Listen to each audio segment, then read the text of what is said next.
మన తండ్రి అయిన దేవుని యొద్ద నుండి ప్రభువైన యేసుక్రీస్తు వారి యొద్ద నుండి కృపా సమాధానములు మనందరికీ కలుగును గాక. ఆమేన్. దయచేసి కూర్చోనండి. మొట్టమొదటిగా గడిచిన వారం మొత్తం కూడా దేవుడు మనల్ని కాచి కాపాడి భద్రపరిచినందుకు దేవాతి దేవునికి తండ్రి కుమార పరిశుద్ధాత్మ త్రేక దేవుని నామానికి మహిమ కలుగును గాక. హల్లెలూయా. చేరువచ్చిన మీ అందరికి కూడా నా హృదయపూర్వకమైన శుభములు, వందనములు. షాలోమ్.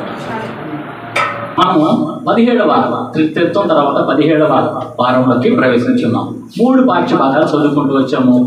ఆ పాఠను బట్టి కానీ మనం ఈరోజు ధ్యానం చేసుకోబోతున్నది కానీ మనకి చాలా స్పష్టంగా అర్థమవుతుంది. మత్తయి సువార్తలోనే మనం ఒక వచనం చదువుకున్నాం, 2 వచనాలు చదువుకొని పూర్తి ధ్యానంలోకి ప్రవేశిద్దాం. 12వ అధ్యాయంలో 7, 8 వచనంలో ఒకసారి చదువుకొని ముందుకెళ్దాం.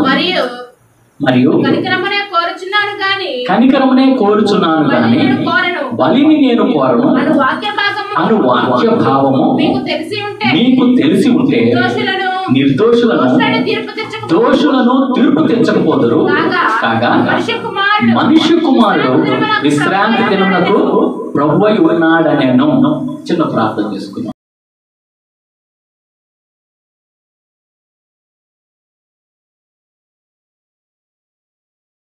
పరిశుద్ధుడా, ప్రేమ తండ్రి, జీవం కలిగిన దేవ, జీవాధిపతి, ఇచ్చిన మరి యొక్క పునరుద్ధాన దినాన్ని బట్టి నీకు వేలాది వందల స్తోత్రములయ్యా. ఇప్పటి వరకు నిన్ను స్తుతించడానికి, నిన్ను ఘనపరచడానికి, అలాగునా ప్రభా నీ వాక్య పఠనం చేసుకోవడానికి ఇప్పటి వరకు తోడుగుండి సహాయం చేస్తూ వచ్చావయ్యా. చదువుకున్న వాక్య భాగాలు మేము ధ్యానం చేసుకోబోతుండగా ప్రభా మా హృదయ ధ్యానాలు నీ దృష్టికి అంగీకారములుగా ఉండటానికి సహాయం చేయండియా. నీ బిడ్డలు నీ సన్నిధానం నడిపిస్తూ వచ్చావయ్యా. ఎంతో వ్యయ ప్రయాసంతో నీ సన్నిధానంలోకి అడుగుపెట్టి ఉన్నారు ప్రభా. అందరూ నేను స్తుతించడానికి, ఘనపరచడానికి వచ్చి ఉన్నారు ప్రభా. ప్రతి ఒక్కరి ద్వారా నీ నామానికి మహిమ తెచ్చుకుంటూ వారికి ఏ మాటలు అందించాలో ప్రభా ఆ మాటలు అందించండి అయ్యా. నేను మాట్లాడితే నీ బిడ్డలకు క్షేమం కలుగుదు ప్రభా. అయ్యా నీవే నాలో ఉండి ప్రభా నా నోట నీ మాటలు ఉంచి నీ బిడ్డలతో మాట్లాడమని వేడుకొంచున్నాం ప్రభా. అలాగున్న తండ్రి నన్ను కూడా నీ సిలువ చాటును మరుగు చేసుకోండి అయ్యా. అలాగున్న ప్రభా నా యొక్క జ్ఞానాన్ని మరుగు చేయండి అయ్యా. నీవే తండ్రి నీ బిడ్డలతో మాట్లాడు.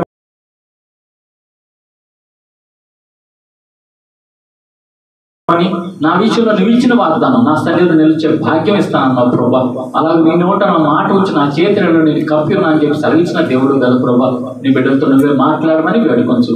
యూట్యూబ్ ద్వారా ఎవరెవరైతే వింటున్నారో వారి స్తోత్రము. అయితే ఈ యొక్క వారంలో పరిశుద్ధులైన మత్తయి రాసిన సువార్త మనం చదువుకొని ముందుకెళ్దామండి. ఈ యొక్క వాక్య భాగాల ద్వారా మనం ముందుకు ప్రవేశిద్దాం. యేసుక్రీస్తు ప్రభు వారు భూమి మీద ఉన్నప్పుడు ఆయన గొప్ప గొప్ప ప్రసంగాలు చేశారు. అలాగే గొప్ప గొప్ప ఆశ్చర్య కార్యాలు, అద్భుత కార్యాలు, స్వస్థత కార్యాలు కూడా చేశారు యేసుక్రీస్తు ప్రభు వారు. ఎందుకు? యేసుక్రీస్తు ప్రభు వారి యొక్క ఉద్దేశం ఏంటి? యేసుక్రీస్తు ప్రభు వారు లేఖనాల్ని నెరవేర్చడానికి నేను వచ్చి ఉన్నాను అంటాడు. అంతే కదండి. లేఖనాన్ని, ధర్మశాస్త్రాన్ని నేను కొట్టివేయడానికి నేను రాలేదు. లేఖనాన్ని, ధర్మశాస్త్రాన్ని నెరవేర్చి కొట్టివేయడానికి నేను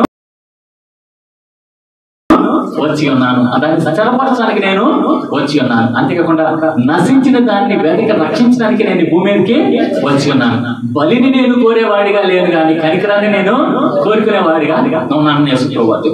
అయితే ఇక్కడ యేసుక్రీస్తు ప్రభు వారు పాత నిబంధనలో లేఖనాలు ఏదైతే చెప్పబడుతూ వచ్చినాయో, ప్రవచనాల రీతిగా ఏదైతే చెప్పబడుతున్నాయో ఆ ప్రకారంగా మొదటి రాకడ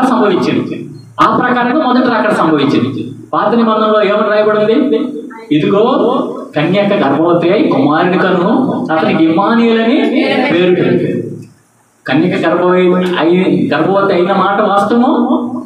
అలాగే ఆ యొక్క బిడ్డ ఇమ్మానుయేలు, దేవుడు మనకు తోడు అని యొక్క పేరు అనే పేరు కూడా పెట్టబడిన మాట కూడా వాస్తవం. అది జ్ఞానుల ద్వారా, అంతేకాకుండా ధర్మశాస్త్రోపదేశం ద్వారా ఈ మాట సెలవిస్తూ వచ్చాడు. ఫుల్ఫిల్ అవుతూ వచ్చింది, నెరవేర్చబడుతూ వచ్చింది. అలాగే ఇదిగో మనకు శిశువు పుట్టెను, కుమారుడు అనుగ్రహింపబడెను, ఆయన భుజం మీద రాజ్యభారమును, ఆయన ఆశ్చర్యకరుడు, ఆలోచనకర్త, బలవంతుడైన దేవుడు, నిత్యుడు తండ్రి, సమాధానకర్తయగు అధిపతి. మరి ఆయన సమాధానకర్తయగు అధిపతి కాదు. ఇదిగో భూమిలో మీద ఉండే వాళ్ళందరికీ సమాధానము, సంతోషం అని చెప్పేసి యేసుప్రభు వారు పుట్టినప్పుడు దేవదూత వచ్చి మాట్లాడుతూ వచ్చాడు. మొదటి రాకడ లేఖనం ప్రకారం నెరవేర్చబడుతూ వచ్చింది. మనం ఇక్కడ ఎందుకు కూర్చున్నాము అని అంటే we are waiting for the God's second coming. మనం ఊరికే కూర్చోలేదు ఇక్కడ. యేసుక్రీస్తు వారి రెండవ రాకడ కోసం ఎదురు చూస్తూ ఆ రెండవ రాకడ కోసం ఎక్విప్ అవుతున్నాము. మనం ఏమవుతున్నాము? సిద్ధపడుతున్నాము, తర్ఫీదు పొందుతున్నాము. రెండవ రాకడ తర్వాత ఏం జరుగుతుంది అని అంటే క్రీస్తు ప్రభు వారితో మనము నిత్యత్వంలో ఉంటాము, నిత్య విశ్రాంతిలో ఉంటాము. అయితే యేసుక్రీస్తు ప్రభు వారు భూమి మీద ఉన్నప్పుడు విశ్రాంతి దినాన అద్భుతాలు చేస్తూ వచ్చాడు. విశ్రాంతి దినాన్ని ఏం చేస్తూ వచ్చాడు? అద్భుతాలు చేస్తూ వచ్చాడు. ఏదన్నా ఎవరన్నా అస్వస్థగా ఉంటే బాగు చేస్తూ వచ్చాడు. పరిశీలు శాస్త్రాలు ఏం చేస్తారంటే రూల్స్ తీస్తా ఉన్నారు అన్నమాట. పరిశీలు శాస్త్రాలు ఏం చేస్తున్నారు? రూల్స్ బయటికి తీస్తున్నారు. ఇప్పుడు ఒకనొక సందర్భంలో ఏమైందంటే యేసుక్రీస్తు ప్రభు వారు పంటచాలలో పడి వెళ్తున్నారు. యేసుక్రీస్తు ప్రభు వారు పంటచాలలో పడి వెళ్తుంటే యేసు ప్రభు వారిని నాయకుడిగా వెంబడించే శిష్యులు కూడా ఆయన్ని వెంబడిస్తూ వెళ్తూ ఉన్నారు. వాళ్ళకి ఆకలేసింది. వాళ్ళకి ఆకలేసినప్పుడు ఏం చేసిందంటే పంట చేలులో ఉన్న ఆ వెన్నులు కోసుకొని ఆ వెన్నులు తుంచుకొని తింటూ ఉన్నారు. మనం కూడా సహజంగా పంట పొలాల్లో వెళ్ళేటప్పుడు ఏం చేస్తాము? గబ్బుకుంటే ఏదన్నా చిన్న ఫ్రూట్ కానీ ఏదైనా తీసుకొని చూస్తే ఏం చేస్తామంటే తీసుకొని కోసుకొని తింటాం. యజమానుడు అది దొంగతనం కాదు, అది దొంగతనం కాదు. అకార్డింగ్ టు లా అది దొంగతనము కాదు. కానీ పరిశీలన శాస్త్రులు ఏం చేస్తున్నారు? ఇది దొంగతనము అని అన్నారు. ఇదేంటన్నారు? దొంగతనం. దట్టు అది కూడా నువ్వు విశ్రాంతి దినాన చేస్తున్నావు. విశ్రాంతి దినాన్ని చేయొచ్చా? ఇది ఒకసారి చూడండి 12వ అధ్యాయంలోనే అక్కడ మొదటి వచనంలో ఆ కాలమందు యేసు విశ్రాంతి దినమున పంట చేలలో పడి వెళ్ళుచుండగా ఆయన శిష్యులు ఆకలికొని వెన్నులు త్రుంచి తినసాగిరి. పరిశీలన చూచి ఇదిగో విశ్రాంతి దినమున చేయకూడనిది నీ శిష్యులు చేయుచున్నారని ఆయనతో చెబుతూ వచ్చారు. విశ్రాంతి దినాన ఏదైతే చేయకూడదు అది చేస్తున్నారు. అంటే ఏంటి? 2 రూల్స్ వైలేట్ చేస్తూ వచ్చారు. 2 యొక్క నియమాలు అతిక్రమిస్తూ వచ్చారు. ఏంటి? ఒకటి విశ్రాంతి దినాన్ని అతిక్రమిస్తాం ఒకటైతే, ఇంకోటి పంట చేలు కోసుకొని తింటున్నారు. పంట చేలు కోసుకొని మీరు తినకూడదు అనేది కూడా పరిశీలక ఆరోపణ అన్నమాట. అంటే ఏంటి? వాళ్ళకి చెప్పకుండా నువ్వు తినచ్చా, తినకూడదు కదా అనేది వాళ్ళ యొక్క ఆరోపణ. సరే, వాళ్ళ ధర్మశాస్త్రంలో పాత నిబంధనలు ఏముందో యేసు ప్రభు వారు చెప్తూ ఉన్నారు. అయ్యా ఒక సమయంలో దావీదు సౌలు దగ్గర నుంచి పారిపోయేటప్పుడు తనకు ఆకలైతే యాజకులు తప్పితే వేరే వాళ్ళు ఎవరు కూడా తినకూడని యొక్క సముఖపు రొట్టెలు తిని ఆయన నిర్దోషిగా ఎచ్చబడుతూ వచ్చాడు కదా అనే మాట తెలియపరచు. చూడండి తర్వాత వచ్చిన రాయబడి చూడండి. ఆయన వారితో ఎట్లా తాను తనతో కూడా ఉన్నవారు ఆకలి కొని ఉండగా దావీదు చేసిన దాని గురించి మీరు చదవలేదా అని చెప్పేసి పాత నిబంధనలు ఒకనొక సందర్భంలో దావీదు ఏదైతే చేస్తూ వచ్చాడో ఆ సందర్భాన్ని యేసు ప్రభువు వారు ఉదహరిస్తూ వచ్చారు. అంటే ముళ్ళుని ముళ్ళుతోనే తీస్తున్నారు. పరిశీలన శాస్త్రుల గురించి మీకు చెప్తే పోయినసారి పరిశీలన శాస్త్రం గురించి మనం మాట్లాడుకుంటూ వచ్చాం. గద్దెంపును లక్ష్య పెట్టరు వాళ్ళు. గద్దెంపును లక్ష్య పెట్టరు. గద్దెంపును ఏం చేస్తారు? త్రోసి చేస్తారు. యేసు ప్రభు వారు భూమి మీద ఉన్నంతకాలం ఎవరిని గద్దిస్తూ వచ్చాడు? అయ్యో పరిశీలారో, అయ్యో శాస్త్రులారో, అయ్యో అని చెప్పేసి వాళ్ళని గద్దిస్తూ వచ్చారు. వాళ్ళు ఏమైనా మార్పు చెందారా? అయితే పోయినసారి మనం జ్ఞాపకం చేసుకునేది ఏంటంటే గద్దెంపుని మనం రిసీవ్ చేసుకోవాలి. చేసుకుని మనం సరి చేసుకునే వారిగా ఉండి ఆ సాత్వికుడైన ఆ యేసు ప్రభు వారిని వెంబడిస్తూ ఉండాలి. ఆ వెంబడించేది భారం ఏమాత్రం కానే కాదని చెప్పి పోయినసారి జ్ఞాపకం చేసుకుంటారు. ఈసారి కూడా యేసు ప్రభు వారిని ఈ పరిశీలన శాస్త్రులే వెంబడిస్తున్నారు. వెంబడిస్తూ యేసు ప్రభు వారిని ఏమన్నారు? రూల్స్ తీసేస్తున్నారు, బయటికి రూల్స్ పుస్తకం చేస్తున్నారు. రూల్స్ పుస్తకం అంటే ఏంటి తెలుసా? పాత నిబంధన ధర్మశాస్త్రము, తోరా అంటారన్నమాట. ఈ తోరా పంచకాండాలు ఉంటాయి కదా, ఆది కాండము, నిర్గమకాండము, లేవీకాండము, సంఖ్యాకాండము, ద్వితీయోపదేశకాండము, తోరా అంటారు అనమాట. చిన్నప్పటి నుంచి ఒక హిబ్రీయులకి లేదంటే యూదులకి చిన్నప్పటి నుంచి వీటిని అవపోహన పట్టేస్తూ ఉంటారు.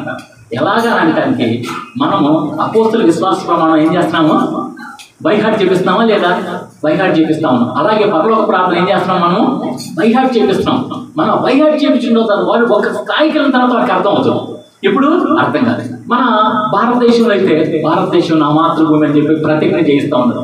ఎందుకు అని అంటే వాడికి ఒక సహోదర భావాన్ని ఏర్పడాలని చెప్పేసి అలాంటి ప్రతిజ్ఞలు చేయిస్తూ ఉన్నారు. ఇలాంటివి కంఠోపాఠం చేయడం వల్ల 3rd క్లాస్ వాడికి 4th క్లాస్ వాడికి అర్థం అవుతుంది. దాని అర్థం నా మాతృభూమి అని అంటే మాతృభూమి అంటే అర్థం అవుతుందా? కానీ మరి కంఠోపాఠం ఎందుకు చేయిస్తున్నారు?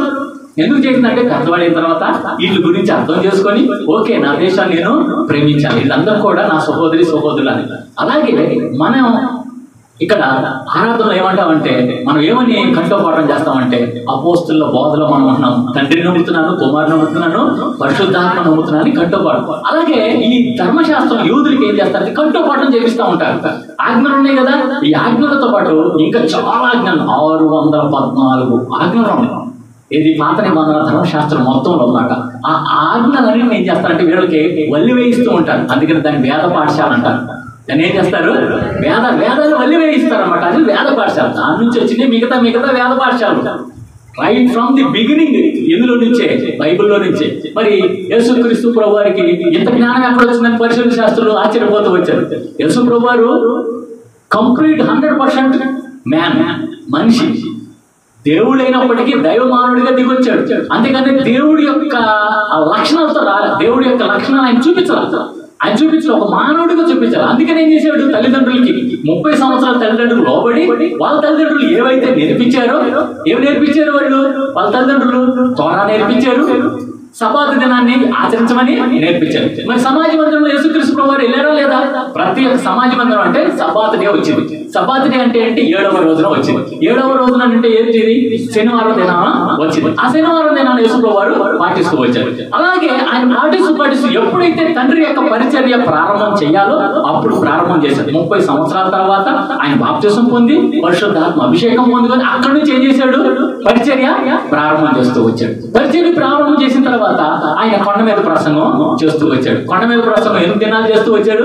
3 దినాలు నిరాటంకంగా కొండ మీద ప్రసంగం చేస్తే అక్కడ వాళ్ళందరూ కూడా 5,000 కాకుండా పురుషులే 5,000 ఉన్నారు. కొన్ని వేల మంది ఆ ప్రసంగం వింటూ వచ్చారు. ఒకవేళ ఆ ప్రసంగం విన్న తర్వాత వీళ్ళు పడిపోతారేమోనని 5 రొట్టెలు 2 చేపలు 5,000 మంది పురుషులకు పైగా పంచిపెట్టి మొదటి సూచిక్రియ యేసు ప్రభు వారు అందరి ఎడల సూచిక్రియ చేస్తూ వచ్చారు. మరి ఆ తర్వాత యేసు ప్రభు వారు తన శిష్యులు తీసుకొని వెంబడిస్తూ కొన్ని పాఠాలు నేర్పిస్తూ ఉన్నారు. మీకు అర్థం కావాలంటే గోకులమో ఏదో అంటారు, దాన్ని ఏమంటారంటే ఒక ఋషులు మునులు ఏం చేస్తారంటే అడవిలో అరణ్యాల్లో తిరుగుతూ తన శిష్యులకి బోధ చేస్తా ఉంటారు. అది యేసుక్రీస్తు ప్రభు వారు చేసిన బోధలు ఎలాంటివి అన్నమాట. ఆయన ఏం చేస్తారంటే పంటచాలలో పడి వెళ్తూ లేదంటే అటు వెళ్తూ నేర్పిస్తూ ఉంటారు. మనం ఇప్పుడు బ్యాచిలర్ స్టడీస్ నేర్చుకుంటా ఉన్నాం. యేసు ప్రభు వారి దగ్గర బ్యాచిలర్ స్టడీ పేతురు, యోహాను, యాకోబు వీళ్ళందరూ కూడా బ్యాచిలర్ స్టడీ చేశారు. బ్యాచిలర్ ఇన్ థియాలజీ చేశారు వాళ్ళు ఎప్పుడు. అందుకని బ్యాచిలర్ స్టడీ 3 సంవత్సరాలు ఎందుకు వచ్చారు? బ్యాచిలర్ డిగ్రీ 3 లేక 4 సంవత్సరాలు వారి దగ్గర ఈ బ్యాచిలర్ డిగ్రీ చేసే క్రమంలో ఈ శిష్యులు అందరికి కూడా నేర్పిస్తూ వచ్చారు. ఆ క్రమంలో ఆయన పంట పొలాలు వెళ్తూ ఉన్నప్పుడు వీళ్ళకి ఆకలి అయింది. ఆకలి అయినప్పుడు ఆ వెన్నులు తీసుకుని తుంచుకుంటూ ఉన్నప్పుడు పరిశుద్ధ శాస్త్రం ఆరోపణ చేస్తూ వచ్చారు. ఆరోపణ చేస్తూ వచ్చినప్పుడు యేసు ప్రభు వారు ఏమి కోట్ చేస్తూ వచ్చారు, ఏమి ఉదాహరిస్తూ వచ్చారు? అయ్యా మీ పితరుడైన దావీదు. ఎవరి పితరుడు దావీదు? ఎవరి పితరుడు దావీదు అంటే యూదులకు పితరుడు ఎవరు? యూదా గోత్రం. దావీదుది ఏ గోత్రము? యూదా గోత్రం. ఇప్పుడు ఈ పరిసయ్యుల శాస్త్రికి ఎవరు ప్రాముఖ్యం తెలుసా? మోషే ప్రాముఖ్యం, అబ్రహాం ప్రాముఖ్యం, దావీదు ప్రాముఖ్యం. ఏమంటారు ఒక్కోసారి, ఎవరు బిడ్డలు మీరు అంటే మేము అబ్రహాం కుమారులు అంటాం అని. అవునా కదా? అడనేది మేము అబ్రహాం సంతానం. వీళ్ళ పితరుడు ఎవరు, వీళ్ళ దేవుడు ఎవరు అంటే మోషే అని అంటారు. ఒకసారి యేసు ప్రభు అని అడిగారు, నువ్వు మోషే కంటే గొప్పవాడువా అని అంటారు. నువ్వు అబ్రహాం కంటే ముందున్నవాడువా అని అంటారు. యేసు ప్రభు వారు ఏమంటారంటే నేను అబ్రహాం కంటే ముందు ఉన్నవాడని. నీ ప్రాయం చూస్తే కనీసం 50 సంవత్సరాలు లేవు, నువ్వు అబ్రహాం కంటే ముందున్నవాడువా అని అంటారు. వీళ్ళు ఏజ్ ఫ్యాక్టర్ చూసుకుంటూ వచ్చారు, కానీ అందులో దైవత్వం చూడలేదు. యేసు ప్రభు వారిలో దైవత్వం చూడలేదు. దైవత్వం అంటే యేసు ప్రభు వారు ఆది నేనే, అంతం నేనే, అల్ఫా నేనే, ఒమేగా నేనే, మొదటి వాడు నేనే, కడపడ అనే అర్థంతో ఎడతో చెబితే వీళ్ళు ఏ విధంగా అర్థం చేసుకున్నారు? నీకు చూస్తే పట్టుమని 50 సంవత్సరాలు లేవు, నువ్వు అబ్రహాం కంటే పెద్దవాడు అంటూ వచ్చారు. సరే, ఈ సందర్భంలో ఏం చేశారంటే దావీదు ఒక సమయంలో, ఇప్పుడు మనకు చరిత్ర అవసరం. దావీదు ఒక సమయంలో దావీదు తడుగుతుంది ఎవరు? మొదటిగా సౌలు తరిగాడు, తర్వాత తన కుమారుడు తరుగుతూ వచ్చాడు. మొదటిగా సౌలు తరిగాడు. సౌలు ఎందుకు తిరుగుతూ వచ్చాడు? అసూయతో. ఎందుకంటే తన రాజ్యం ఎక్కడ మళ్ళీ ఇతనికి పోయిద్దు అని. సౌలుకి దావీదు గారు ఏమవుతారు? అల్లుడు గారు అవుతారు. సొంత పిల్లనిచ్చిన అల్లుడు. మరి కుమార్తె పేరు చెప్పారు, దావీదు భార్య పేరు చెప్పారు మీకాల్. దావీదు గారి భార్య పేరు మీకాల్. మీకాల్ ఇచ్చి పెళ్లి చేస్తారు. ఎందుకు ఇచ్చి పెళ్లి చేస్తాడండి? ఫిలిప్ గారు ఎందుకు ఇచ్చి పెళ్లి చేస్తాడు? ఎందుకు ఇచ్చి పెళ్లి చేస్తాడంటే ఆ గొలియాతు ఉన్నాడు కదా, 6 మూరల జానుడు గొలియాతు ఉన్నాడు కదా, 40 రోజులు తను ప్రదర్శించుకుంటూ వచ్చాడు. మీలో ఎవరైనా ఒక్కడ రండి, ఫిలిష్తీయుడిగా నేను ఒక్కడిని వస్తున్నాను, నన్ను జయితే చాలు మీరందరూ కూడా మా దేశాన్ని జయించినట్టే. అవునా కదా? గుర్తొచ్చిందా? నన్ను జయిస్తే చాలు, అంటే గొలియాతుని జయిస్తే మా రాజ్యం మొత్తం మీకు లోబడిపోతాం. అదే కానీ మీరు ఎవడన్నా మీరు నన్ను ఎదుర్కోలేకపోతే మీరు మొత్తం మాకు దాసులుగా బానిసలుగా ఉండాల్సిందే అనే వాళ్ళ యొక్క అర్థం అన్నమాట. సరే, ఇప్పుడు ఏమైంది? దావీదు గారు గొలియాతుని కొట్టేశాడు. ఎన్ని రాళ్లతో కొట్టాడు? ఎన్ని రాళ్లతో కొట్టాడండి? ఒక్కటే వడిసలతో గిరాగిరి తిప్పి కొట్టేశాడు. పడిపోయాడు. అతను శిరస్సు మొండి మీద శిరస్సు లేకుండా చేసి సౌలు గారి దగ్గరికి వచ్చారు. సౌలు గారు ఏం చేశారు? వాగ్దానం చేస్తూ వచ్చారు. ఎవరైతే ఇతన్ని జయిస్తారో వాడికి నేను ఏం చేస్తాను, నా రాజ్యం అర్ధభాగం ఇచ్చేస్తాను, నా కుమార్తె ఇచ్చి పెళ్లి చేస్తాను. మరి మామి చేశాడు కదా, అందుకని పిల్లనిచ్చాడు. ప్రేమతో కాదు, ప్రేమతో ఇవ్వలేదండి. ఉంది, పెర్ఫార్మెన్స్ ఉంది. దావీదు చూపించుకున్నాడు కాబట్టి. అయితే సౌలుకి కోపం వస్తుంది. సౌలు తరుగుతున్నాడు. ఎందుకు కోపం, ఎందుకు ధర్మాంశం వచ్చింది అని అంటే, మరి ఎనపేటం కలిగిపోయిందిగా. ఇప్పుడు ఈ రాజుగారి కంటే మించిన బలం అందులో కనిపిస్తుంది కదా. వాస్తవానికి ఆయనలో బలం, అది దావీదులో బలమా? సర్వశక్తుడైన దేవుడి యొక్క బలం అన్నమాట. సింహము నోట నుండి, ఎలుగుబంటి నోట నుండి నన్ను కాపాడిన వాడు, ఆఫ్టర్ ఆల్ గొలియాతు నువ్వే అంత సున్నత లేని వాడివి అని చెప్పేసి యుద్ధానికి వెళ్ళాడు. వీళ్ళందరూ వణికిపోయారు. ఇశ్రాయేల్ అందరూ కూడా వణికిపోతున్నారు. ఆయన అంత దూరం చూస్తున్నారు, ఇక్కడ ఆగిపోతున్నారు. 40 రోజులు తాను ప్రదర్శించుకుంటూ వచ్చారు. 40 రోజులు ఇలా వల్ల కానేకపోయింది. దావీదు తన యొక్క ప్రదర్శన, తన యొక్క గొప్పతనం, దేవుడి యొక్క భయం కలిగి దేవుడి శక్తితో వాళ్ళని, ఆ యొక్క ఫిలిష్తీయుల్ని, గొలియాతుని జయిస్తూ వచ్చాడు. ఆ తర్వాత ఏమైందంటే, సౌలు గారు మామయ్య గారు వెంటబడుతున్నారు. ఏది? ఆయన చంపుదామని అటెంప్ట్ మర్డర్ దాదాపు అప్పటికే 2 సార్లు చేశాడు. అటెంప్ట్ మర్డర్ అంటే ఇంకా చంపేసి దొరికిపోయాడు, చంపేద్దాం అన్నట్టు తప్పిపోతాడు. ఆ తర్వాత జరిగింది ఏంటంటే, నోబు దేశానికి వెళ్ళిపోతాడు. ఒకనొక దేశానికి వెళ్తే అక్కడ ఆకలి అయిపోయింది. పారిపోతూ ఉంటాడు కదా. మరి పారిపోతూ ఉండటంలో ఆకలి అవుతుంది అన్నమాట. చూడండి, 1 సమూయేలు గ్రంథం 21వ అధ్యాయం చూడండి. 1 సమూయేలు 21వ అధ్యాయం మొదటి వచ్చిన ఒకసారి గమనిస్తే, దావీదు నోబులో యాజకుడైన అహీమెలకు వద్దకు వచ్చెను. అయితే అహీమెలకు దావీదు రాక భయపడి, నీవు ఒంటరిగా వచ్చితేమని. ఎందుకు భయపడ్డాడు అహీమెలకు? శత్రువు వచ్చాడు. ఎవరు? దావీదు వచ్చాడు. భయపడి పారిపోయి దావీదు వచ్చాడు. ఆయన చూసి ఈ యొక్క అహీమెలకు భయపడిపోతూ వచ్చాడు. అబ్యాతారు ప్రధాన యాజకుడిగా ఉన్నాడు. ఈ అహీమెలకు భయపడుతూ వచ్చాడు. ఏంటి నువ్వు ఒంటరిగా వచ్చాడంటే, రాజుగారి పని మీద వచ్చాను అన్నాడు. ఏం రాజ్యంలో పని చేస్తున్నాడు. ఎవరు? దావీదు గారు రాజ్యంలో పని చేస్తున్నాడు. కానీ సౌలు గారు ఏం చేస్తున్నాడు? వెంటబడుతూ ఉన్నాడు. అయ్యా, నేను ఒక రాజ్య పని మీద వచ్చాను, నాకు ఆకలి అవుతుంది, రొట్టెలుంటే ఏమన్నా రొట్టెలు ఆహారం ఉందా తినడానికి అని అంటాడు. అయ్యా, యాజకులే తప్ప మిగతా వాడు తినడానికి అవకాశం లేని రొట్టెలు ఉన్న యాజకులు మాత్రమే తినాలి. చూడండి, 6వ వచనం చూడండి.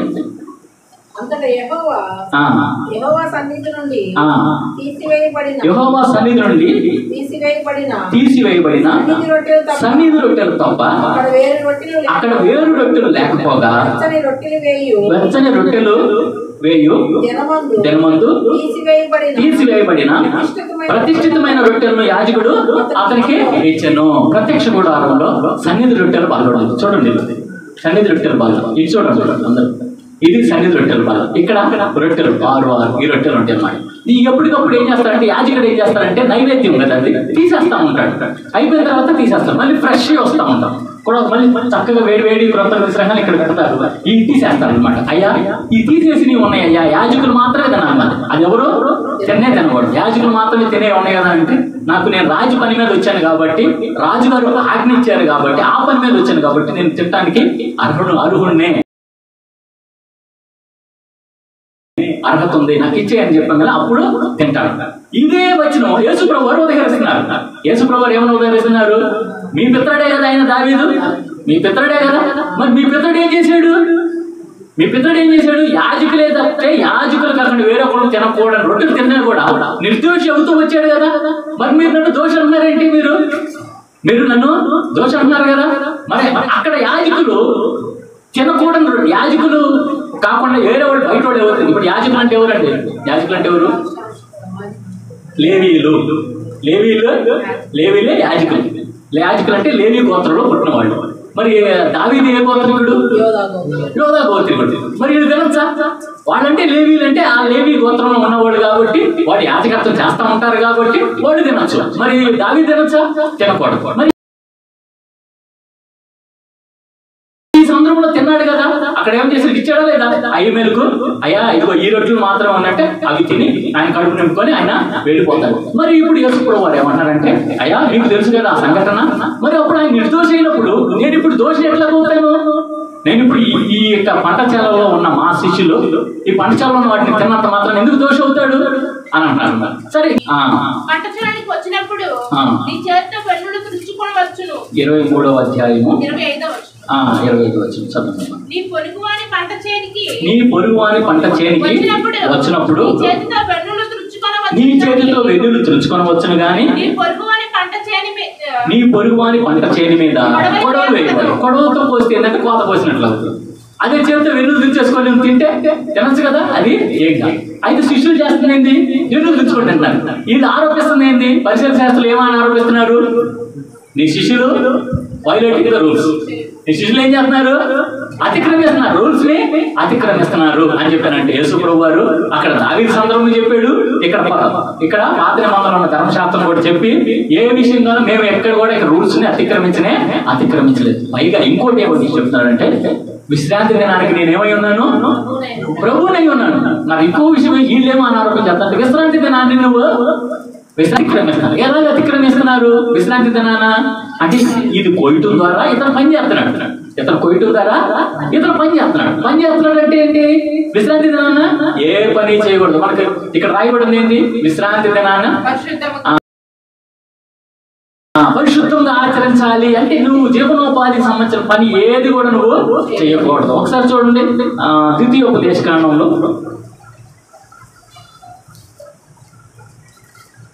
మొదటిగా నిర్గమకాండం చూద్దాం. 20వ అధ్యాయం 10వ వచనం చూద్దాం. 7వ దినము నీ దేవుడైన యెహోవాకు విశ్రాంతి దినము. దానిలో నీవైనను నీ కుమారుడైనను నీ కుమార్తె అయినను నీ దాసుడైనను నీ దాసి అయినను నీ పశువైనను నీ ఇండ్లలో ఉన్న పరదేశి అయినను ఏ పనియు చేయకూడదు. ఏ పని చేయకూడదు. నీ ఇంట్లో వాళ్ళైనా నీ గొడ్డైనా కూడా ఎద్దులైనా కూడా దాసి అయినా కూడా ఎవరు కూడా పని ఏ మాత్రమో చేయకూడదు. ఇప్పుడు ప్రస్తుతానికి ఇజ్రాయెల్ దేశంలో కూడా మన భారతీయులు వెళ్తా ఉంటారు. మన భారతీయులు వెళ్ళినప్పుడు ఆ వీడియో నేను చూశాను. బహుశా మీరైనా చూడొచ్చు. మన ఇజ్రాయెల్ మొత్తాన్ని చూపించే ఒక ఆయన ట్రావెలర్ ఉన్నాడు. ఆయన వీడియో చూశాను. శనివారం దినానికి వచ్చేసరికి ఒక్క వాహనం కూడా బయట కనపడదు. విశ్రాంతి దినం అంటే అంత స్ట్రిక్ట్గా ఫాలో అవుతారు. ఇంకో విషయం తెలుసిన మీకు, వాళ్ళు ఏం వంటలు వండుకోరు. శనివారం దినాన ప్రయాణాలు చేయరు. శనివారం దినాన ఏ పని చేయకూడదు. ఆఖరికి లిఫ్ట్ ఆన్ కూడా చేయకూడదు. అంటే ఎందుకు చెప్పారంటే, వాళ్ళు 23 స్టైల్ వెళ్ళాలనుకోండి. 23 స్టైల్ వెళ్ళేటప్పుడు వాళ్ళు ఒక 21వ స్టైల్లో ఉందనుకోండి, ఇక్కడ కింద నుంచి ఇతను వెళ్ళేటప్పుడు ఏమైందనంటే డైరెక్ట్గా 21 నొక్కవచ్చు. ఈయన డైరెక్ట్గా వెళ్ళి 21 దగ్గర ఆగిరా. అదే విశ్రాంతి దినాన్ని అయితే 1, 2 ఆక్కుంటా వెళ్ళింది. ఎందుకంటే నొక్కకూడదు కదా, ఆన్ అండ్ ఆఫ్ చేయకూడదు కదా. అందుకని ఏమైందంటే అప్పటి వరకు ఆగి వెళ్తా ఉండేది. అంటే కనీసం లిఫ్ట్ స్విచ్ కూడా ఆన్ చేయదు. అంటే ఏంటి? కట్టెలు కూడా ఏరకూడదు. పాత నిబంధనలని కట్టెలు ఏరకూడదు. అలాగే ఈ యొక్క దినాన్ని మట్టుకు నువ్వేం చేస్తున్నావు? ఇది అంటే నువ్వు వర్క్కి వెళ్తున్నావు. వర్క్ వెళ్ళేటప్పుడే ఈ పనులు చేస్తూ ఉంటారు. లిఫ్ట్ ఆన్ చేస్తూ బయటికి వెళ్ళేటప్పుడు వచ్చేటప్పుడు అట్లా పని చేస్తూ ఉంటారు. కాబట్టి పని చేయడానికి సాదృశ్యంగా పని చేయకూడదని ఆ రోజు అంత స్ట్రిక్ట్గా ఉంటారు. అది మనం అర్థం కాదు వాస్తవాన్ని చెప్పాలంటే. వాళ్ళు సబ్బాత్ డే ఆచరించే వాళ్ళకి మాత్రమే అర్థం అవుతుంది అనమాట. సబ్బాత్ డే అంటే శుక్రవారం సాయంకాలం 6 గంటలకు ప్రారంభమయ్యి శనివారం 6 గంటలకే ముగించింది అనమాట. ఈ మధ్యలో అసలు ట్రాఫిక్ మొత్తం క్లియర్గా ఉండిద్దంట. ఇజ్రాయెల్ దేశంలో శనివారం రోజు జరిగే పరిస్థితి అంత స్ట్రిక్ట్గా వాళ్ళు అప్పటి నుంచి ఇప్పటి వరకు ఆచరిస్తూ ఉంటారు. మరి ఆనాడు పరిశీలన శాస్త్రం ఏం చేసినట్టు యేసుప్రభువు వారిని నువ్వు విశ్రాంతి దినాన్ని అతిక్రమిస్తున్నావు. ఇంకొక రూల్ చూద్దాం, ఇంకొకటి చూద్దామంట. నిర్గమకాండంలో 23వ అధ్యాయం 12వ వచనం. 23:12. 6 దినములు నీ పని దినములు చేసి నీ పనులు చేసి నీ ఎద్దును నీ గాడిదయు నీ దాసి కుమారుడును పరదేశియు విశ్రమించున్నట్లు 7వ దినమున ఎందుకు 7వ దినమున గురించి మాట్లాడుతున్నాడు ఇక్కడ అంటే యు టేక్ రెస్ట్, నువ్వు రెస్ట్ తీసుకో, విశ్రాంతి దినము. సబాత దినం అంటే విశ్రాంతి దినము. అంటే ఇంకొకటి మనం జ్ఞాపకం చేసుకుంటే ఆదికాండము 2వ అధ్యాయము 2వ వచనం తండ్రి అయిన దేవుడు ఏం చేసిందంటే భూమి ఆకాశాలు మొత్తాన్ని సృజించిన తర్వాత రెస్ట్ తీసుకున్నాడా లేదా? 7వ దినాన రెస్ట్ తీసుకున్నాడు. అట్లాగే అందుకని మనందరూ కూడా రెస్ట్ తీసుకోవాలనేది ఈ రూల్స్ వచ్చింది. రెస్ట్ తీసుకోవాలంటే మన యొక్క శరీరానికి విశ్రాంతిని ఇవ్వాలి. ఈ విశ్రాంతిని ఇచ్చే క్రమంలో యేసుక్రీస్తు ప్రభువు వారు ఏం చేశారంటే తన శిష్యులతో పాటు వెళుతూ ఆ వెన్నులు తుంచడం కూడా జరుగుతూ వచ్చింది. ఈ వెన్నులు తినటం, శిష్యులు వెన్నులు తినటం కూడా జరుగుతూ వచ్చింది. అలాగే విశ్రాంతి దినాన్ని ఏం చేశారు? అతిక్రమించడం కూడా జరుగుతూ వచ్చింది. ఇవన్నిటికీ యేసు ప్రభువు వారు వివరణ ఇచ్చుకుంటూ వెళ్తున్నారు. ఇందులో పరిసయ్యులు శాస్త్రుల యొక్క అనీతి కనిపిస్తుంది. అనీతి లేదంటే స్వనీతి కనిపిస్తుంది, నీతి కనిపించట్లేదు. ఇక్కడ ఏం చేస్తున్నాడంటే యేసు ప్రభువు వారు మేలు చేయాలని ప్రయత్నం చేస్తున్నాడు. వాళ్ళకి ఆకలి అయింది, తింటున్నారు. తింటున్నంత మాత్రం రూల్స్ అధిగమించారా? అధిగమించలేదు. వీళ్ళేమన్నారంటే నువ్వు రూల్స్ అధిగమిస్తున్నావు అని చెప్పేసి అని అన్నారు. ఇంకో సందర్భం కూడా ఒకసారి మనం చూద్దామంటాం. ద్వితీయోపదేశకాండం 4వ అధ్యాయం 3వ వచనం గమనిస్తే, క్షమించండి, సంఖ్యాకాండం చూద్దాం. సంఖ్యాకాండం 15వ అధ్యాయం 32వ వచనం. సంఖ్యాకాండం 15:32. ఇశ్రాయేలీయులు అరణ్యంలో ఉన్నప్పుడు ఒకడు విశ్రాంతి దినమున కట్టెలు ఏరుట చూచిరి. వాడు కట్టెలు ఏరుట చూచిన వారు మోషే యొద్దకును అహరోను యొద్దకును సర్వ సమాజము యొద్దకును వారిని తీసుకొని వచ్చారు. ఇక్కడ సందర్భం మొత్తం చదవద్దు, మన సమయం మించిపోతుంది. ఏమైందంటే విశ్రాంతి దినాన వాడు కట్టెలేరుతాడట. కట్టెలేరుతంటే వేరే వాళ్ళు చూసి మోషేకి అహరోనుకి వెళ్ళి కంప్లైంట్ ఇస్తూ వచ్చారు.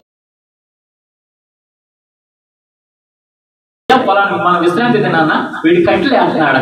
కట్టెలేరగానే వాడిని తీసుకొని వచ్చేసి నువ్వు ఎందుకు విశ్రాంతి దినాన కట్టెలేస్తున్నావు, తీసుకుని రాడుతో కొట్టి చంపేస్తాను. చూడండి, దానికి ముందుకెళ్తే 35వ వచనం చూడండి. తరువాత యెహోవా ఆ మనుషుడు మరణశిక్ష నందవలెను, సర్వ సమాజము పాళెం వెలుపల రాళ్లతో వాడిని కొట్టి చంపవలెను మోషేతో చెప్పాడు. కాబట్టి యెహోవా మోషేకు ఆజ్ఞాపించినట్లు సర్వ సమాజం పాళెం వెలుపలికి ఎంత దారుణం అంటే దారుణమేనా? మనమైతే ఏం చేస్తామంటే మనం చాలా చాలా చాలా ఫీల్ అవుతాం. మరి మనం ఒక విషయం గమనించాలి, అసలు మన కోసం ప్రాణం పెట్టినోడు ఇంకెంత ఫీల్ అవ్వాలి? ఇక్కడ దేవుడు ఒక సిస్టమ్ ఏర్పాటు చేసేటప్పుడు ఒక్కడు వైలేట్ చేస్తే మిగతా వాడు కూడా వైలేట్ చేస్తారు. ఒకడు తప్పు చేస్తే మిగతా వాడు కూడా ఏం చేస్తారు? అందుకని ఎంత స్ట్రిక్ట్గా ఉన్నాడు. ఇప్పుడు సమాజం మొత్తం కూడా దోషం కాకుండా అంటే ఒక్కడి దగ్గరే దోషం ఏం చేయాలి? చేసేయాలి. ఒక్క పిల్లోడు అడగకుండా బయటకు వెళ్ళినప్పుడు ఆ పిల్లోడు కొడతారు టీచర్ కాదు, అప్పుడు ఏం చేస్తారు? మిగతా వాళ్ళు అది అమ్మో వద్దురా అని చెప్పేసి.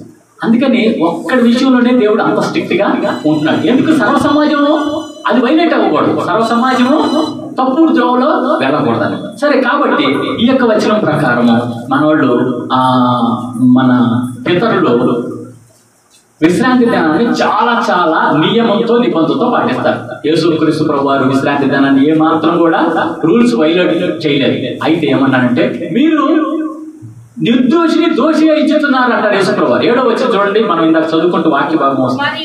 12వ అధ్యాయంలో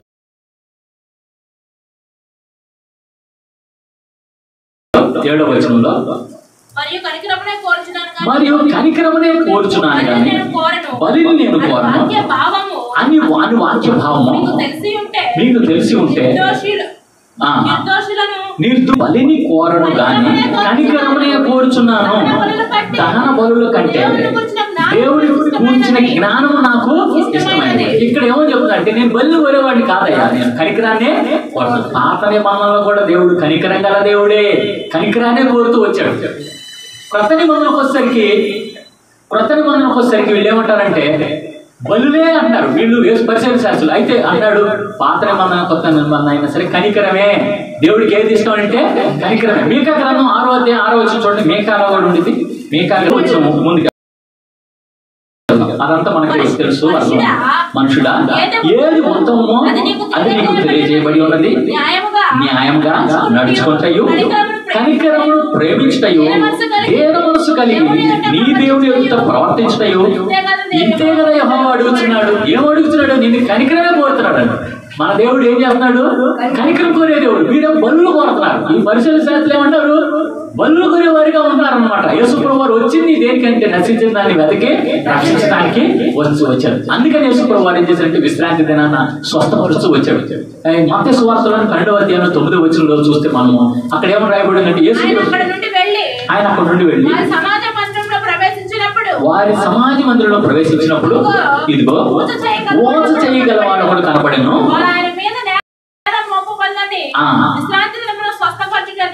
స్వస్థపరచుట న్యాయమా అని ఆయనను అడిగి. ఇప్పుడు వీళ్ళు ఏం చేశారంటే వాడు ఓచ చేయగలవాడు సమాజంలో కనిపించాడు.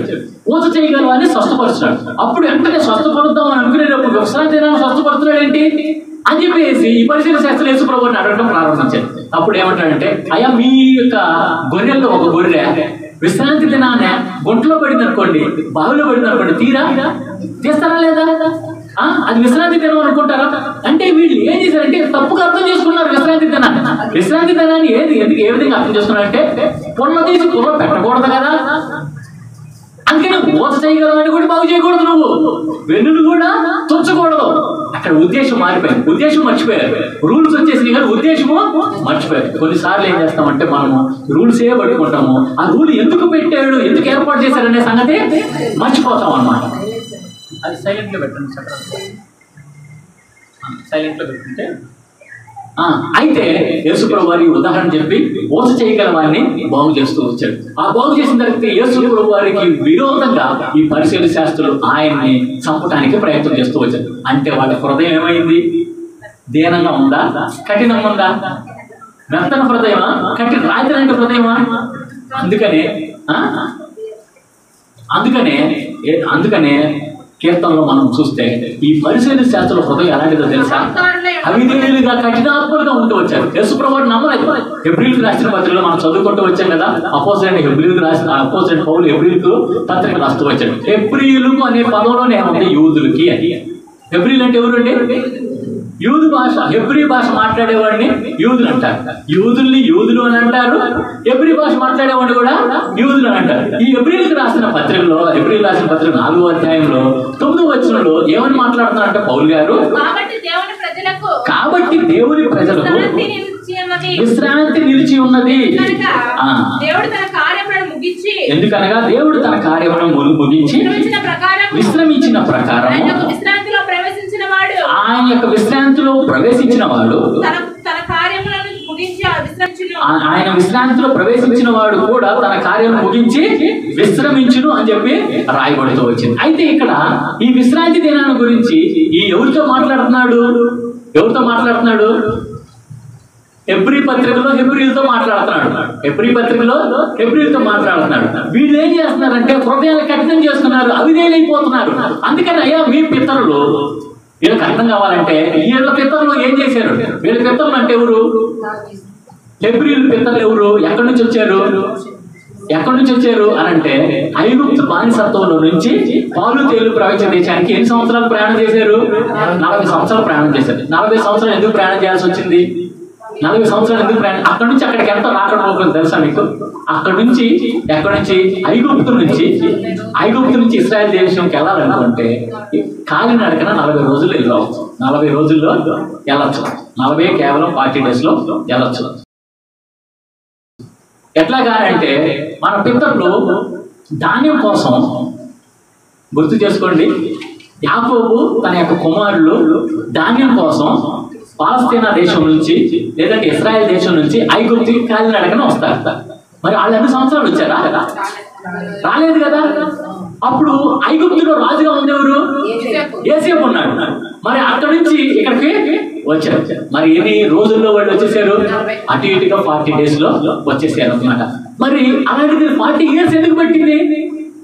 అవిధేయత. చూడండి 3వ అధ్యాయం హెబ్రీయులకు రాసిన పత్రిక 3వ అధ్యాయము 9వ వచనం చూస్తే 40 సంవత్సరములు నా కార్యములు చూచి మీ పితరులు నన్ను పరీక్షించి శోధించిరి. కావున నేను ఆ తరము వారి వలన విసిగి వీరు ఎల్లప్పుడూ తమ హృదయాలోచనలో తట్టుకోవచ్చున్నారు. నా మార్గంలో తెలుసుకోలేదు కనుక నేను కోపంతో ప్రమాణం చేసినట్టు వారు నా విశ్రాంతిలో ప్రవేశింపరని. అందుకని 40 సంవత్సరాలు ఆగాడండి. 40 సంవత్సరాలు అయితే ఒక తరం రాలిపోయింది. ఒక తరం ఏమైంది? చచ్చిపోయారు, రాలిపోయింది, చచ్చిపోయారు. చచ్చిపోయిన తర్వాత పిల్ల తరం ఉండి చూసారా, దాని తర్వాత తదనంతరం ఆ తరం వాళ్ళు అక్కడికి వెళ్ళారు.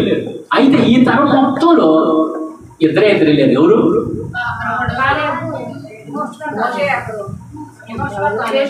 ఇద్దరే వెళ్ళారు. ఎవరు?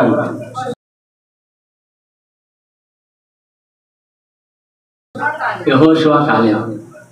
ఎవరండి వెళ్ళింది? విశ్రాంతిలో. అది విశ్రాంతి వాళ్ళకి. కానాను దేశం ఎవరికి విశ్రాంతి? ఇశ్రాయేలుకి విశ్రాంతి అన్నమాట.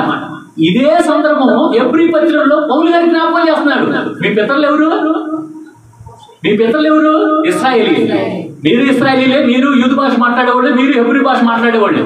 మీకు జ్ఞాపకం చేస్తున్నారు. మీ పితరులు ఏమయ్యారు? 40 సంవత్సరాలు మీ దేవుడిని ఏం చేశారు? దేవుడిని విసిగించి కోపం రప్పిస్తూ వచ్చారు. అందుకని వాళ్ళు విశ్రాంతిలో ప్రవేశింపలేకపోయారు. మీరు కూడా లోపడకపోతే మీరు కూడా ఆ నిత్యాతి విశ్రాంతిలోకి వెళ్ళారు అనే ఉద్దేశం మనకి ఈ పౌలు గారు హెబ్రీ పత్రికలో తెలియజేస్తున్నాడు. ఉద్దేశం ఏంటి అని అంటే, వాళ్ళకి రాసిన ఉద్దేశం ద్వారా మనకు ఒక లెసన్ నేర్పుతున్నాడు. ఏంటంటే, మనం కూడా నిత్య విశ్రాంతిలోకి వెళ్ళాలంటే మనం యాత్రా జీవితంలో దేవుడిని శోధించకూడదు. ఒకసారి చేతులు తల్లి చూద్దాం. పౌలు పిలుపు గారు కొంచెం ముందు రండి. కొంచెం వెనక్కి వెళ్ళే కొన్ని ఏమైందంటే నిద్ర వచ్చేస్తుంది అనుకుంటే. సరే, జాగ్రత్తగానండి. 40 సంవత్సరాలు మన పితరులు దేవుడిని పరీక్ష చేసి కోపం తెప్పించినట్లుగా మనం కూడా యాత్రా జీవితంలో ఉన్నామండి. మనం యాత్రా జీవితంలో ఉన్నామా లేదా? అందుకనే చనిపోయిన దాన్ని పాట పాడతారు. ఏం పాట పాడతారు? పరదేశులమో ప్రియులారా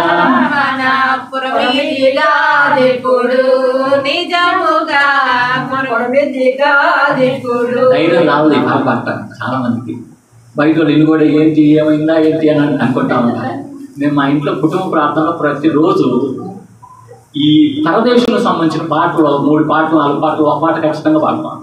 రవికాంతిని మించిన అంత్యదినమందు దూత బోరబోదుచుండగా పరవాసినినే జగమున ప్రభువ పరదేశులము ప్రియులని పాడుకుంటూ ఉంటాం. ఎందుకు? నువ్వు నేను గుర్తు చేసుకోవాలి. యాత్రికుడు, నువ్వు పరదేశివి. ఇక్కడే సంపాదించుకోవాలి, ఇక్కడే కూడబెట్టుకోవాలి, ఇక్కడే బ్రతకాలి, కుమారుడు కొడుకులు పెళ్లిళ్ళు చూడాలి, మనవ సంతానం చూడాలి, అంతా ఇక్కడేనా? ఇక్కడ ఏమీ లేదు. పౌలు గారు అంటాడు, ఏమంటాడు పౌలు గారు? నా మట్టికైతే బ్రతుకుడు ఎక్కడిస్తే చావైతే చచ్చిపోతే అక్కడికి వెళ్తానండి, చచ్చిపోతే అక్కడికి వెళ్తానండి. ఒకసారి ఒకళ్ళు ఇంటర్వ్యూ అడుగుతూ ఏమన్నారంటే, ఏమంటే ఒక నిశ్చితమైనది లేదంటే ప్రసాదం లాంటిది తెలిసి కూడా మీరు ఆ వరదల్లో పడి కొట్టుకొని చచ్చిపోయేటప్పుడు ఆకలి అయ్యేటప్పుడు వాడు తీసుకొచ్చి ఇంకో ప్రసాదం మాత్రం ఉంది, తింటావా అని అంటే నేను తిన్నాను అన్నాడు. నేను తిన్నాను అన్నాడు.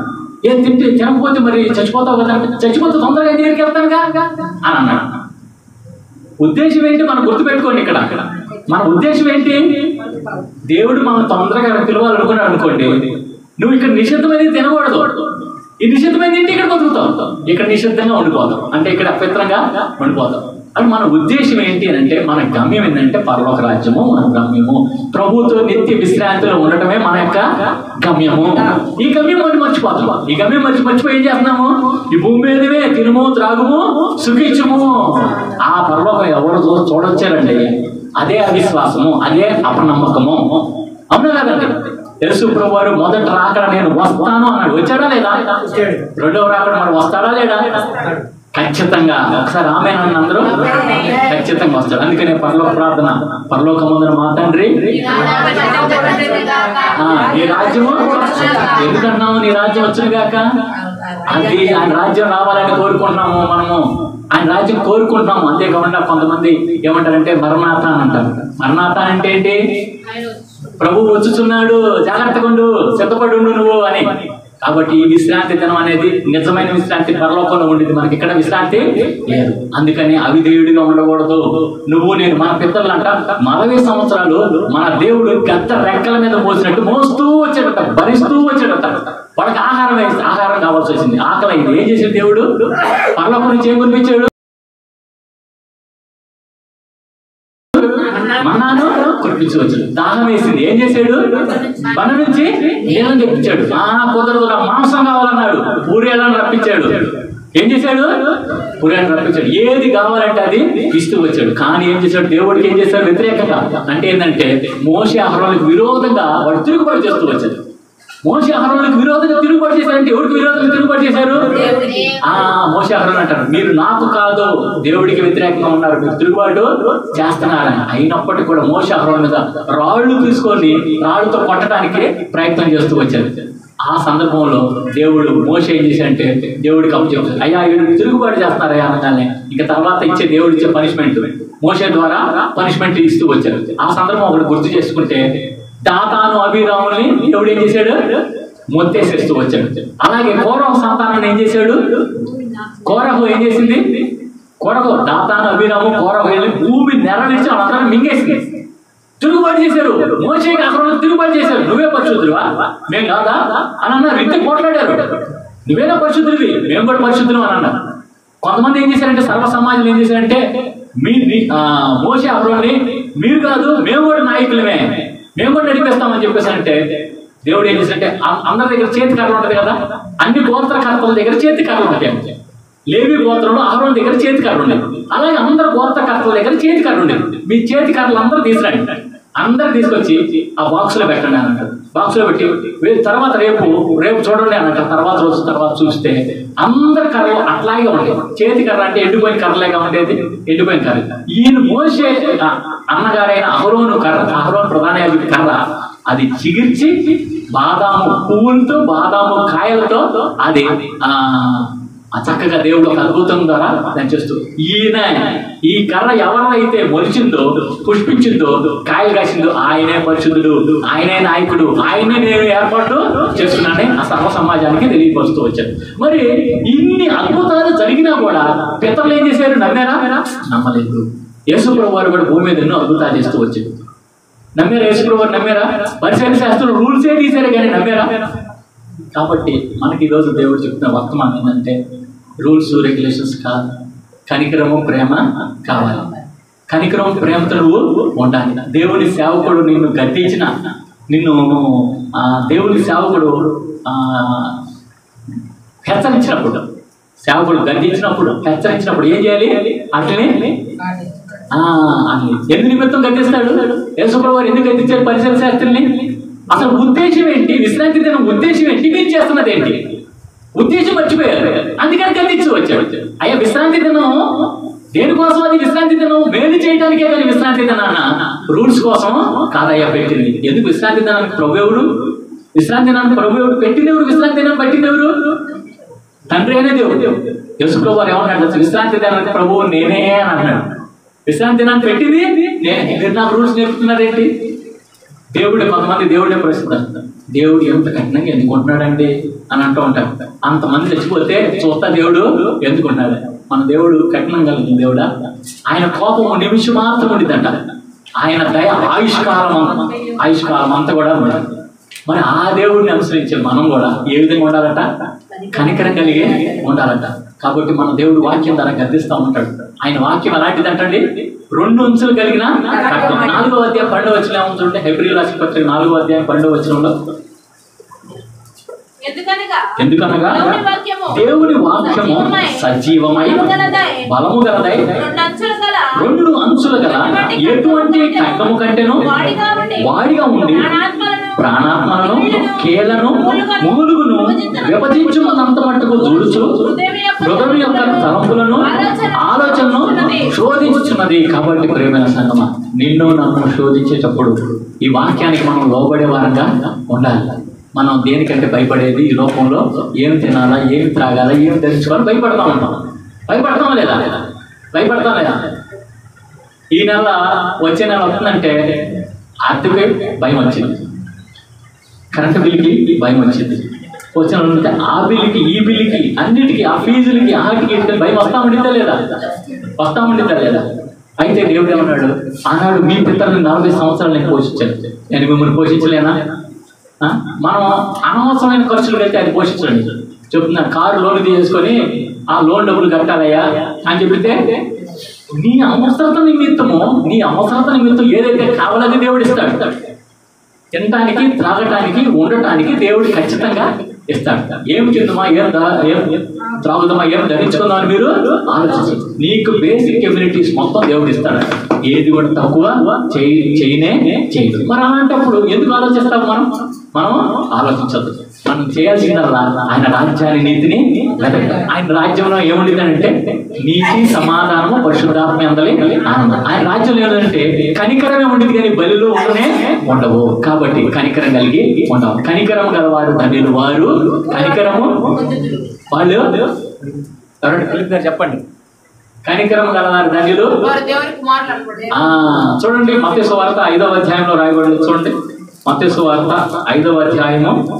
కనికరము గలవారు ధన్యులు, కనికరము పొందుదురు. వారు కనికరము పొందుదురు. దేవుని కుమారులు అనబడేది ఎవరు? సమాధానపరచువారు ధన్యులు, వారు దేవుని కుమారులు. కనికరం గలవారు ధన్యులు, వారు కనికరము పొందుదురు. ప్రేమైన సంగమ, మన యొక్క క్రైస్తవ విశ్వాసులు, మన పితరులు అనబడేవాళ్ళు, మదర్ తెరీసా తల్లి గారు, అమ్మగారు ఎంత పరిచయం చేశారండి. కుష్ఠరోగుల మధ్య పరిచయం చేశారు. ఎంతో మంది దీనావస్థలో ఉన్నప్పుడు ఆకలి లేని వారికి వాళ్ళ దగ్గరకు వచ్చి ఎంతో గొప్ప పరిచయం చేసింది. కనికరం చూపించిందా లేదా? కనికరం చూపించింది.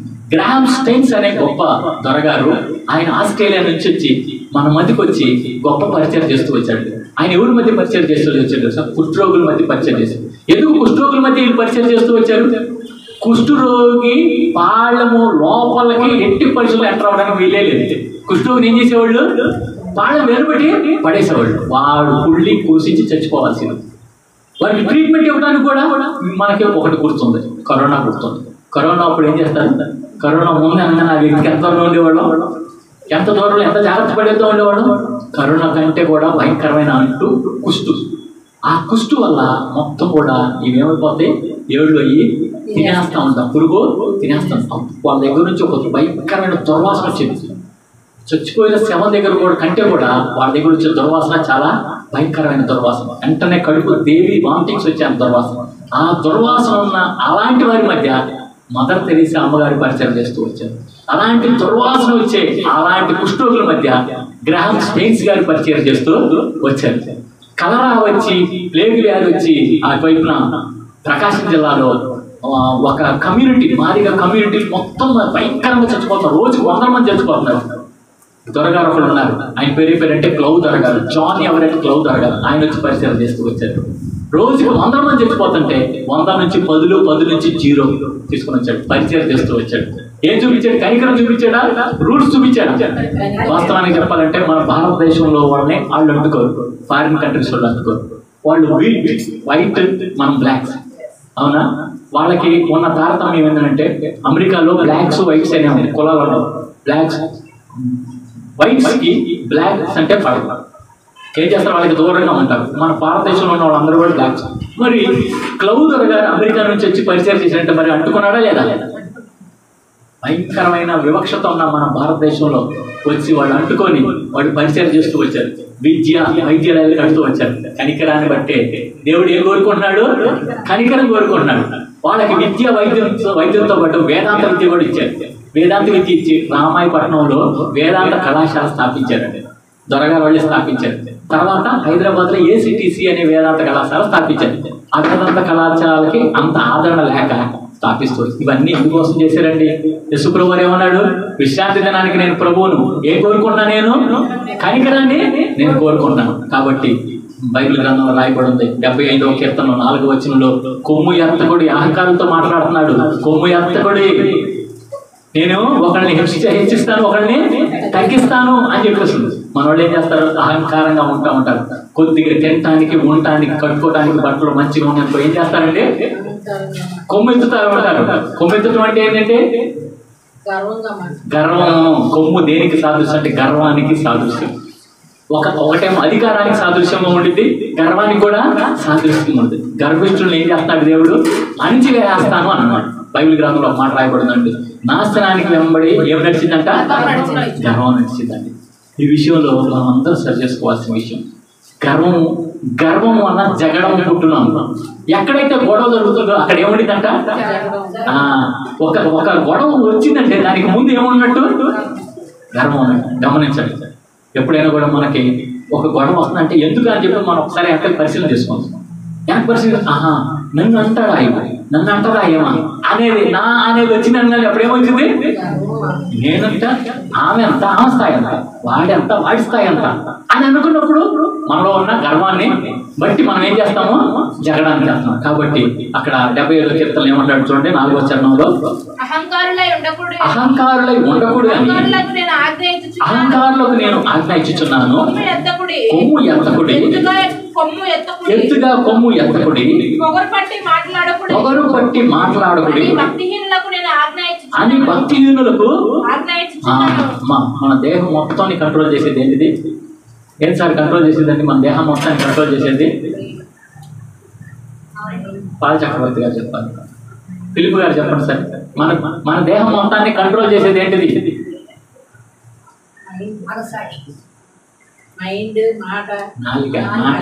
నాలిక.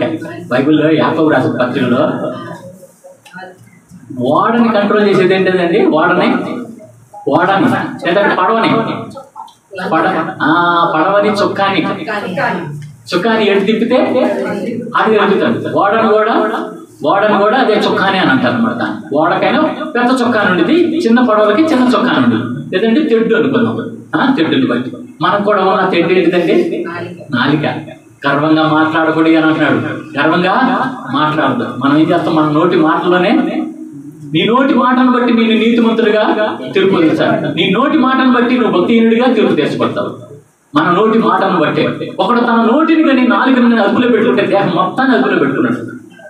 యాకోబు రాసిన పత్రిక 1వ అధ్యాయం 26వ వచనం ఒకసారి గమనిస్తే, యాకోబు రాసిన పత్రిక, ఎవడైనాను నోటికి కళ్ళెం పెట్టుకొనక తన హృదయమును మోసపరుచుకొనుచు భక్తి గలవాడని అనుకుని వాని భక్తి వ్యర్థమే. ప్రియమైన సంఘం మనం గుర్తుపెట్టుకుందామండి, జాగ్రత్త గుర్తుపెట్టుకుందాం. మనం భక్తి గలవాళ్ళం అనుకొని మన నాలుగు కంట్రోల్ లేదనుకోండి, అప్పుడు ఏమవుతుందంట? తన నోటిని భద్రం చేసుకున్నవాడు శ్రమ నుంచి తన ప్రాణాన్ని కాపాడుకున్నవాడు.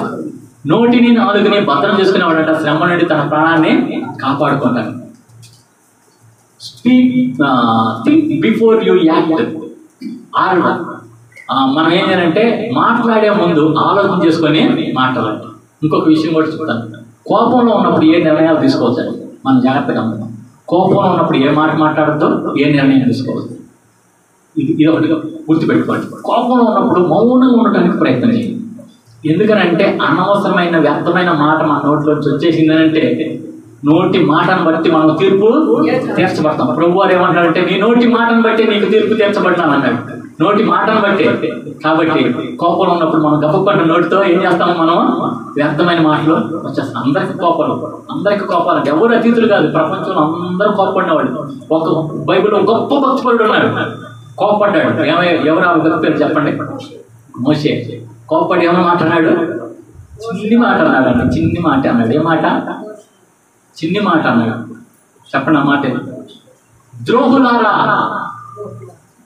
ఇశ్రాయేల్ జనాంగం విసిగిస్తుంటే ఈ ఇశ్రాయేల్ జనాంగం కొత్త తిరుగుబాటు చేస్తున్నాడు. మాకు అర్జెంట్ ఇచ్చేయంటే ద్రోహులారా మిమ్మల్ని నేను తీసుకెళ్ళాలి అక్కడికి అని అన్నాడు. వెంటనే దేవుడు కోపం వచ్చేసింది. 40 సంవత్సరాలు నడిపించిన వ్యక్తికి నువ్వు విశ్రాంతిలో ప్రవేశించవు.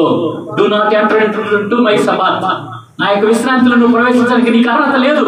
ఇదిగో చూడు, నెబో పర్వతం, మోయాబు దేశంలో నెబో పర్వతం ఉంది. మోయాబు పర్వతం దగ్గరికి వెళ్ళి నీకు ఇక్కడ నుంచి చూడు, నువ్వు ఆ పాలస్తీనా దేశం మొత్తం చూడు. అడుగు పెట్టడానికి నేను నీకు అవకాశం ఇవ్వను. ఎందుకు కాని మాట అన్నావు? నువ్వు నన్ను మైంపరచలేదు, నువ్వు కాని మాట అన్నావు. ఒకసారి ఆలోచించి అంత అన్యాయం కదండి. మన మానవరీతి అన్యాయం కాదు. 40 సంవత్సరాలండి ఒంటి చేతితో నడిపిస్తూ వచ్చాడు. ఒకనొక సమయంలో దేవుడు ఏమంటాడంటే మోషేతో, మోషే వీళ్ళు ద్రోహులు, వీళ్ళందరూ కూడా తిరుగుబాటు చేసి లోబడి మొదలని ప్రజలు, వీళ్ళని నేను ఈ అరణ్యంలో సంహరిస్తాను, నిన్నొక్కనే ఘనపరుస్తాను, నీ కుటుంబాన్ని ఒక్కనే ఘనపరుస్తాను, ఓకేనా అంటాడు. వద్దు ప్రభువా, వద్దు, అవసరమైతే నన్ను జీవగ్రంథం నుంచి తీసేయి, నన్ను చంపేసే కానీ నువ్వు చంపదు. ఒకవేళ నువ్వు చంపితే ఏమంటారు తెలుసా? వాళ్ళ దేవుడు ఆ దేశానికి తీసుకెళ్ళలేక వాళ్ళ మధ్యలోనే చంపేశాడు అని చెప్పి అనుకుంటారే ఉన్నాయా? వద్దయ్యా, అవసరమైతే నన్ను తీసేది. అంత మాట అన్నామండి. ఏమన్నాడు? ద్రోగులారా చిన్న మాట అనగానే మాట మాట మన మాట, మీ మాట అవునంటే అవును, కాదంటే కదా. నీ నాలుకను బట్టే మన మాట. మనం ఎక్కడ కూడా నాలుకతో చాలా జాగ్రత్తగా ఉండాలి. ఈ నాలుక నిన్ను, ఇది బైబిల్ గ్రంథం రాయబడింది, ఇది నిప్పు లాంటిది అని చెప్పేస్తుంది. ఇది నిప్పు లాంటిది. నిప్పు ఎంత కావాలండి? పెద్ద పెద్ద దేశాలు తగలబట్టడానికి, అడవులు తగలబట్టడానికి, వాము తగలబట్టడానికి. వాము తగలబడాలనుకుంటే ఎంత నిప్పు కావాలండి? కట్టి పుల్ల పెద్ద నిప్పు కావాలా? అగ్గు పుల్ల నిప్పు సరిపోదా? చిన్న నిప్పు కనిపించాలే చాలదా? అదే అంత ఈ నాలుగు చాలు. ఒక్క నాలుగుతోనే మొత్తం పోరాటాలన్నీ వస్తూ ఉంటాయి, గొడవలన్నీ కూడా వస్తూ ఉంటాయి. కోపం అణుచుకుని వాడు బుద్ధిమంతుడంట. తన కోపం మొత్తాన్ని బయట పెట్టేవాడు ఏమంటాడంట? బుద్ధిహీనుడు అంట. జ్ఞాని అయిన వాడు తన కోపాన్ని అణుచుకొను, బుద్ధిహీనైన వాడు ఏం చేస్తాడంటే కోపాన్ని వెనకొక్కుతూ ఉంటాడు, వెడల్పరుస్తూ ఉంటాడు. కాబట్టి మనం దేవుని బిడ్డలుగా కనికరాన్ని కోరేవాళ్ళం కాబట్టి మనం ఏ విధంగా ఉండాలండి? మనం ఏ విధంగా ఉండాలి? కనికరం కలిగిన వాళ్ళం, ప్రశాంతతగా కోరుకునేవాళ్ళం, కోపమే ఉండబడేవాడు. ఈ కోపాన్ని బట్టి కొన్ని ప్రమాదాలు, ఘోరమైన కార్యాలు జరిగినాయి. కోపంతో ఒక వ్యక్తి ఏం చేశాడు? తన తమ్ముడు చంపేశాడు. ఎవరు? హేబేలు. అయ్యోను, కోపము వేండ్రమైనది, తన కోపంతో తన తమ్ముడిని చంపేస్తూ వచ్చాడు. కాబట్టి కోపం విషయంలో, నోటి నాలుక మాట విషయంలో చాలా చాలా జాగ్రత్తగా ఉన్నాం.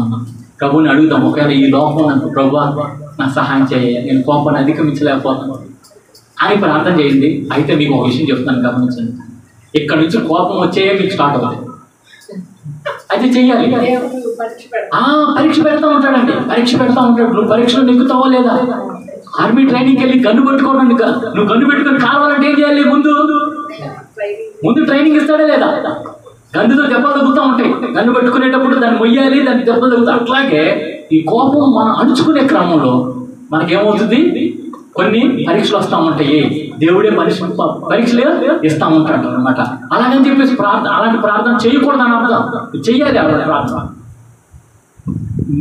దేవుని కోపం, మనుషుని కోపము దేవుని నీతిని, పరలోకానికి వెళ్ళాలంటే నువ్వు కోపం ఇచ్చుకుంటే దేవుని బిడ్డలకు ఎంచబడదు. బైబిల్ గ్రంథంలో రాయబడింది, శరీర కార్యములు స్పష్టమై ఉన్నవి. అవేమనగా జారత్వము, అపవిత్రత, కాముకత్వము, విగ్రహారాధన, అవిచారములు, ద్వేషములు, విమతములు, మద్దతులు, అసూయలు, ద్వేషములు, అలాగే కోపము, ఇలాంటివన్నీ వస్తూ ఉంటే చూడండి. గలతీయుల రాసిన పత్రిక 5వ అధ్యాయం 19వ వచనంలో ఉండింది. శరీర కార్యాలు స్పష్టమైనవి. అవేమనగా జారత్వము, అవిచారము, ద్వేషములు, కలహములు, మత్సరములు, క్రోధములు, కక్షలు, భేదములు, విమతములు, మద్దతులు. ఈ క్రోధములు అనే జాబితాలో కోపం కూడా ఉండేది. క్రోధం అనే జాబితాలో ఏముండిద్ది? కోపం ఉండిద్ది. కోపం ఇచ్చుకోకూడదు. మన కోపం అనేది మనం అణుచుకోవాలి. అణుచుకుంటేనే దేవుని పెట్టాలి. కోపం అణుచుకోకపోతే ఏమంటారు? ఎందుకయ్యా నీ భక్తి? ఎందుకు నీ భక్తి? ప్రార్థన పట్టు, బైబిల్ పట్టుకుని వెళ్తున్నావు, ఎందుకు మీ భక్తి అని అంటారు. యేసుప్రభువు వారు ఎక్కడ కూడా సాఫ్ట్గా సమాధానం చెప్తూ వచ్చాడు. వాళ్ళని హెచ్చరించాడు. అలాగని చెప్పి హెచ్చరించకూడదు అట్లా హెచ్చరిస్తూ వచ్చాడు. కానీ ఎక్కడ కూడా యేసుప్రభువు వారు ఆ కోపం అనేది అపవిత్రతమైన కోపాన్ని వెళ్ళకొచ్చునే కోపపడాలి, కానీ పాపం అనేది చేయకూడదని యాకోబు రాసిన పత్రం. కోపపడాలి. ఏ విషయంలో పడాలి? పిల్లల మీద కోపడచ్చు, ఆఫీస్లో నువ్వు ఒక కింద వ్యక్తికి మీద కోపడచ్చు, కానీ పాపం అనేది చేయకూడదు. కోపపడాల్సిన రీతిలో దాన్ని కోపడాలి. కాబట్టి ప్రియమైన సంగమా, అహంకారం గురించి మాట్లాడతారు. కొమ్ము ఎంత కూడా అనబడదు. కొమ్ము అనేది గర్వానికి సాదృశ్యం. కాబట్టి ఈ గర్వానికి వ్యతిరేకమైనది ఏంటంటే ధ్యాన మనస్సు. యేసు ప్రభువు ఏమంటారు? నేను సాత్వికుడును, ధ్యాన మనస్సు కలిగిన వాడిని, మీరందరూ నా ఎదుకు వచ్చి నేర్చుకోండి. భూమి మీద ఉన్న వాళ్ళందరూ కల్లా గొప్ప సాత్వికుడు ఎవరండి? మోషేనే ఒక్క మాటలో తప్పిపోతూ వచ్చాడు. ఒక్క మాటలో తప్పవచ్చు. అందుకని మోషే కంటే శ్రేష్ఠుడు ఎవరండి?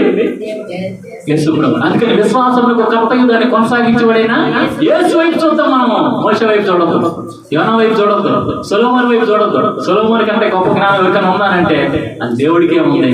ఆ జ్ఞానం, బుద్ధి, జ్ఞాన, సర్వ సంపదలు మన దేవుడి యందు గుప్తమై ఉన్నవి. కాబట్టి యోనా అన్న తప్పిపోతూ వచ్చాడు. యోనా కోపగించుకున్నాడు. యోనా ఎవరు? కోపిష్టి ప్రవక్త అంటారు. యోనా కోపగించు. అందుకని మోషే కంటే గొప్పవాడు, సొలొమోను కంటే గొప్పవాడు, యోనా కంటే గొప్పవాడు మన క్రీస్తు ప్రభువారు. విశ్రాంతి దినానికి ప్రభు ఎవరుంటే మన యేసయ్య. మన యేసయ్య ఏం కోరుకుంటున్నాడంటే కనికరానే కోరుతున్నాడు కానీ బలిని కోరట్లేదు. కాబట్టి ప్రేమ సంగమం, నువ్వు నేను కనికరం కలిగి ఉన్నాం, ప్రేమ కలిగి ఉన్నాం, దయ కలిగి ఉన్నాం. మన దేవుడు దయాదాక్షిణ పూర్ణుడిగా ఉన్నాడు, మనం దయ కలిగి ఉన్నాం. ఈ లోపల ఉన్నంతకాలం, యాత్రా జీవితంలో ఉన్నంతకాలం ప్రేమతో దయతో కొన్ని ఆత్మల్ని సంపాదిద్దాం, కొన్ని ఆత్మల్ని సంపాదిద్దాం. దేవుడి యొద్దకు కొన్ని ఆత్మల్ని తీసుకొద్దాం. ఈ ఆత్మను తీసుకొచ్చే క్రమంలో నీకు ప్రేమ, దయ, కనికరం ఇవన్నీ అవసరం. కోపంతో ఏది సాధించలేమండి మనం, అలాగే డిబేట్స్తో ఏమీ సాధించలేము. అయితే ప్రేమతో సాధించవచ్చు. యేసు ప్రభు వారు ఈ ప్రపంచాన్ని దేంతో సాధించారండి? ఒక్క ప్రేమతోనే సాధించారు. కాబట్టి ఈ ప్రేమ, కనికరం, దయ కలిగి మనం ఆ నిత్యత్వానికి ఎదురు చూస్తూ